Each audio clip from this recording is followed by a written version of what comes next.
bom que vocês estão aqui comigo para a gente tratar desse tema que é tão importante, que é a sucessão e profissionalização da gestão nas empresas familiares. Esse é um problema que não é nacional, não. Esse é um problema mundial. No Brasil, 95% das empresas são empresas familiares. Veja só. De uma maneira geral, quando se falar de pequenas e microempresas, esse número sobe para mais de 99%. São empresas familiares. E o que acontece se tem algum problema de sucessão? Sucessão acontece quando? Quando tem uma sucessão? Se morre o gestor, mas se ele se aposenta, se ele resolve, se o gestor, que é o fundador da empresa, resolve, se o fundador da empresa resolve montar uma outra empresa, certo? Se ele resolve ir deixar aquela empresa para alguém. Então a sucessão pode ocorrer de diversas maneiras. É uma empresa familiar, e o que acontece? A maioria das empresas não sobrevive à troca de comando.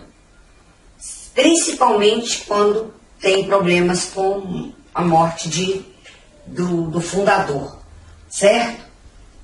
Quando passa de uma geração para outra, tem grandes conflitos, grandes problemas. E se passar para uma nova gestão, para a gestão posterior, os resultados do negócio tendem a ser cada vez piores.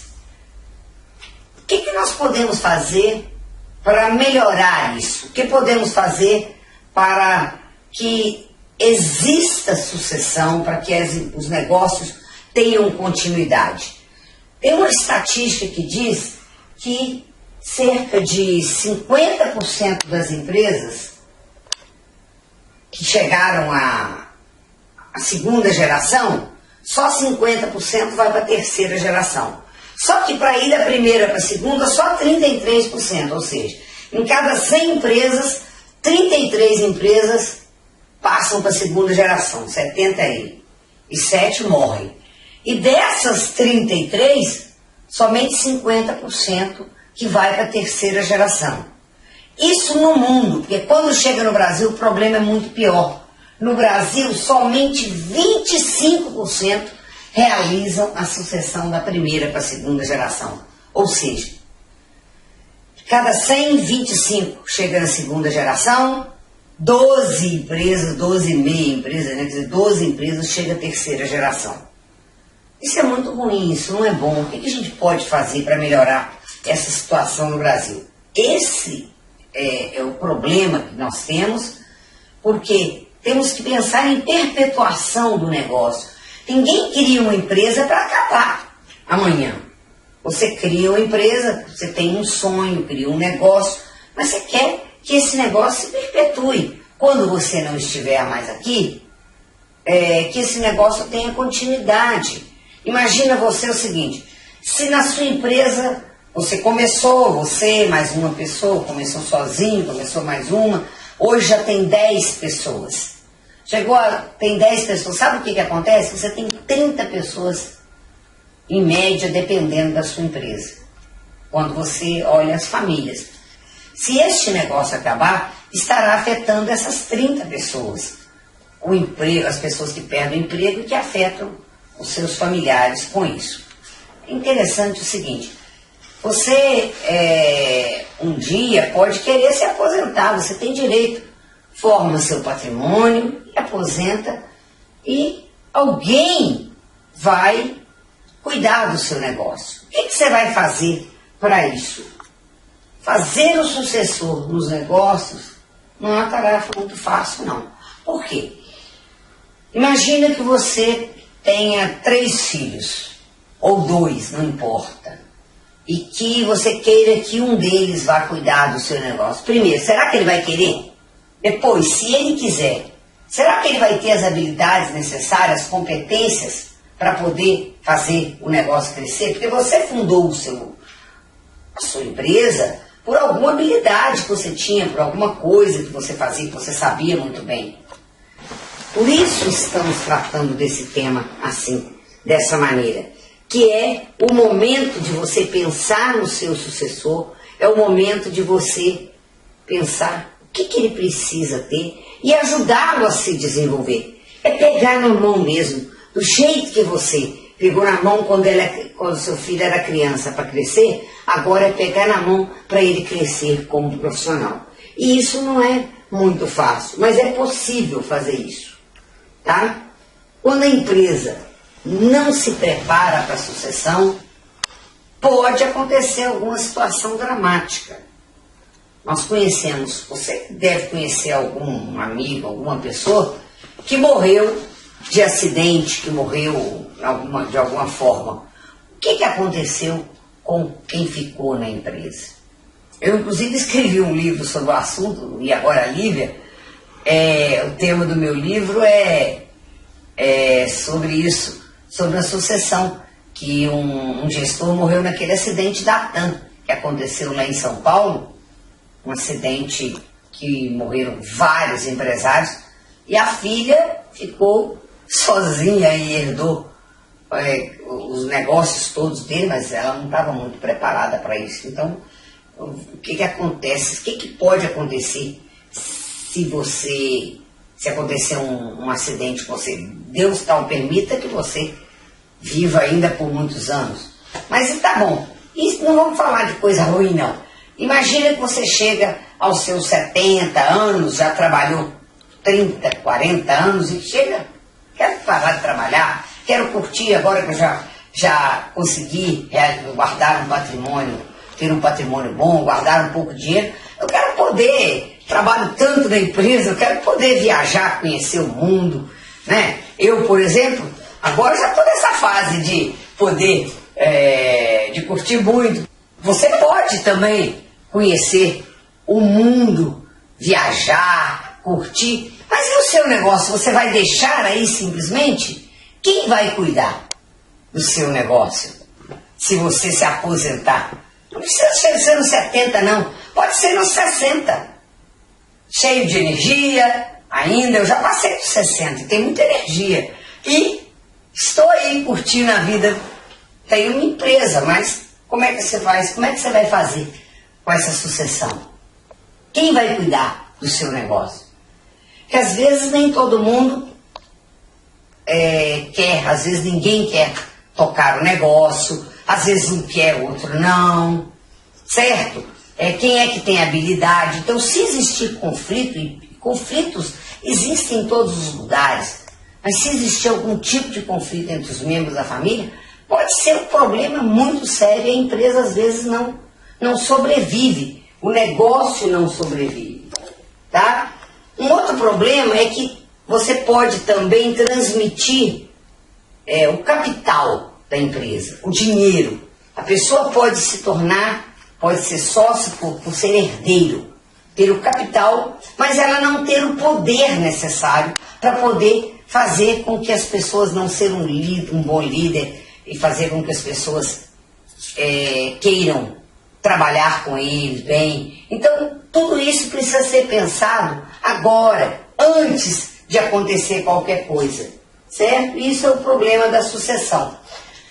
Nós temos algumas alternativas no processo sucessório. Não é só passar para um sucessor, para um filho. Uma alternativa é a transferência do comando para um sucessor familiar, que é o mais comum, que é o que a gente está falando de sucessão para um filho, para alguém da família. Mas você pode acontecer de você, para que o negócio continue, perpetue o negócio, vender a empresa para outras pessoas mais jovens, sangue novo e que vai recomeçar o negócio e botar para dar continuidade.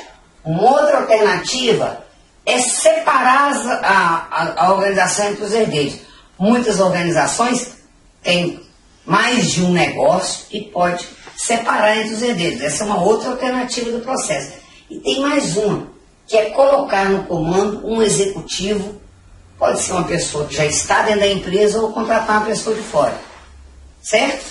Os filhos pode nenhum querer cuidar do negócio e contratar um executivo e simplesmente, mas nesse caso, eles serão os gestores, os sócios, serão os donos, mas não estarão gerindo o negócio e vão ter simplesmente relatórios e acompanhar o que anda acontecendo.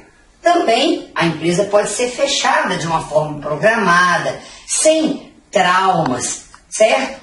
Sem grandes problemas, e também um dos sócios, um dos herdeiros pode comprar a parte do outro, também é um caso que a gente vê muito.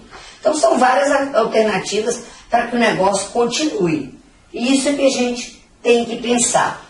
Agora, uma transição familiar bem sucedida, ela pode significar um novo começo para a empresa.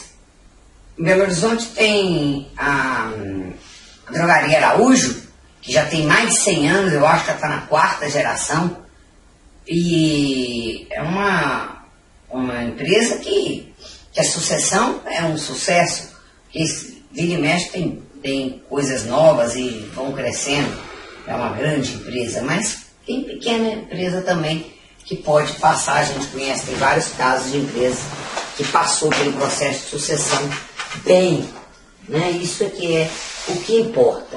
Mas para isso é preciso saber se os herdeiros estão preparados para ser sócio. Porque ser dono do negócio é uma coisa, ser sócio da empresa é outra. Tem um ditado, né, que diz: pai rico, filho nobre, neto pobre. Muitas vezes isso acontece. Por quê? Se você não preparar os seus filhos para isso, podem simplesmente dilacerar todo o patrimônio, acabar com tudo, porque está preparado simplesmente para, não para gerir negócio, mas para tirar dinheiro e tirar muito mais dinheiro às vezes que o negócio dá. Nós sabemos que os negócios têm a sua rentabilidade que tem que ser olhada, ok? Muito importante diminuir as barreiras para conseguir uma comunicação eficaz. Desde agora, desde sempre, tem que pensar em quais são as barreiras, quais são os problemas que existem de comunicação, tanto internamente na empresa, quanto problemas com os filhos, com a família, porque a comunicação é um problema que existe para todo lado. E se ela não for eficaz, você tem que saber que nem sempre aquilo que você fala, o outro compreende da mesma forma. Muitas vezes você fala uma coisa e ele está entendendo o outro em função da sua experiência de vida. Então, também em função, tem pessoas que guardam mais aquilo que ouvem, outros guardam mais aquilo que leem, outros guardam mais aquilo que vivenciam. Então é importante você passar todas as informações de maneira escrita e também falada, para que as pessoas guardem o que precisa. Fazer um plano de profissionalização dos sucessores. Isto é a base de garantir que vai dar certo. Como é que é isso? Quem será o sucessor? O que precisa? Quais são as suas características? O que ele tem hoje de característica? O que precisa para desenvolver? Por exemplo, ele é um bom líder? Consegue influenciar as pessoas para fazer o que ele precisa? Se não, tem que colocá-lo para fazer um plano de treinamento, de liderança, para que ele desenvolva essa liderança de equipe para conseguir bons resultados. Ele tem capacidade de venda, ele consegue persuadir as pessoas para vender. Qual é o seu negócio? Precisa que o dono saiba vender? Se precisa, às vezes ele precisa fazer um curso de negociação. Então tem que saber quais são as competências necessárias para o seu negócio, porque cada negócio é diferente. Cada um tem um negócio, mas tem que pensar no meu negócio, o que é básico. O meu filho que vai me suceder tem essas características? Se não, o que ele vai precisar fazer? Quais os cursos que ele vai precisar fazer? Curso superior, cursos externos e tudo mais, para se profissionalizar e tornar esse sucessor. E um outro ponto fundamental é um acordo familiar. Esse acordo familiar, inclusive, procura pensar em quais são os tópicos desse acordo. O que precisa colocar? Tudo que é importante, tenho, inclusive se algum de vocês quiserem, pode me passar um e-mail, sonia@soniajordão.com.br, depois eu passo, tem escrito, meu cartão está aqui para quem quiser, e com o meu e-mail, eu mando os tópicos desse acordo familiar para você. São vários itens que precisam ser discutidos na família para o processo de sucessão acontecer de maneira tranquila. Faça um acordo, escreva tudo que precisa. Faça um contrato, igual o contrato social da sua empresa. Cláusula fulano, senhor José, dona Maria e os filhos, e a Cláudia e a Patrícia, e fulano de CPF e tal, não sei o que, resolvem de comum acordo. Aí vai os tópicos. Vai escrevendo. O que é que vocês resolveram? Por exemplo, a partir de agora, o carro da empresa só pode ser usado em horário de trabalho. Quais são as regras do negócio? Por quê? Você tem sócio? Se você tem, se um pode e o outro vai poder, filho vai poder entrar no negócio? Com que idade? O que ele precisa ter? Pode contratar familiar? Quais são as regras para contratar? Diz que não é proibido contratar amigo nem familiar, mas é proibido contratar amigo ou familiar incompetente. Não adianta colocar ninguém na empresa, que a empresa não é cabide de emprego. O negócio tem que ser lucrativo, não é isso? Então, você tem que pensar em tudo isso. Todos os tópicos nesse acordo familiar. As empresas de sucesso geralmente têm na direção um bom líder. Pensa bem, se você não está conseguindo bom resultado, olha se você está cuidando bem da sua equipe. Se você é um bom líder, porque bons líderes influenciam os outros para que faça aquilo que é preciso para conseguir os bons resultados. E, se você está pensando em sucessor, o seu sucessor tem também que ser um bom líder. Para isso, é fundamental que você seja um coach, tá? O que é ser coach? É ser o técnico, é levar, pegar com a mão e ensinar tudo que precisa para o seu sucessor. Você vai ajudar, conduzir a pessoa, essa pessoa que está sendo treinada, para que ela possa tirar de si, obter o melhor de si, tá? Então, conduzir para a pessoa obter o que tem de melhor. Então, você tem um bom treinador em qualquer equipe, de qualquer esporte, ele consegue fazer com que a equipe produza o máximo. Isso é o técnico, o bom técnico, você vai ter que mostrar para o seu filho, para o seu sucessor, tudo que precisa. Certo? E, finalmente, eu queria deixar essa mensagem, que o fundador precisa saber que falar de sucessão é falar de continuidade do seu projeto, não é falar de morte. Como é que esse negócio vai ter continuidade? Profissionalize bem a gestão para que este negócio possa permanecer por muito e muito e muito tempo, por muitos anos, por muitas gerações, para que se perpetue. Eu agradeço imensamente a atenção, é muito bom estar aqui com você. Você tem aí os meus contatos, o canal no YouTube, youtube.com/SoniaJordão, o meu site, soniajordão.com.br, mas eu estou aqui à disposição para esclarecer qualquer coisa. Muito obrigada.